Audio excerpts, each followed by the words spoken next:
স্বৈরশাসী করে দেওয়া করার জন্য তারা বাংলাদেশ থেকে পালিয়ে ভারতে বাধ্য হয়েছে। ইনশাআল্লাহ গোপালগঞ্জ জেলায় প্রতিটি থানায়, গোপালগঞ্জ জেলার প্রতিটি থানায় যুব জমিয়তের কমিটি করার জন্য ইনশাআল্লাহ চেষ্টা করা হচ্ছে এবং সাথে সাথে জমিয়তেরও কমিটি করার চেষ্টা করা হচ্ছে। আপনাদের কাছে দোয়া আছে।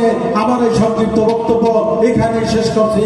আসসালামু আলাইকুম ওয়া রাহমাতুল্লাহ।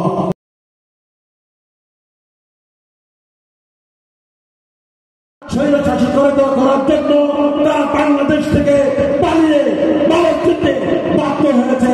ইনশাআল্লাহ গোপালগঞ্জ জেলায় প্রতিটি থানায়, গোপালগঞ্জ জেলার প্রতিটি থানায় যুব জমিয়তের কমিটি করার জন্য ইনশাআল্লাহ চেষ্টা করা হচ্ছে এবং সাথে সাথে জমিয়তেরও কমিটি করার চেষ্টা করা হচ্ছে।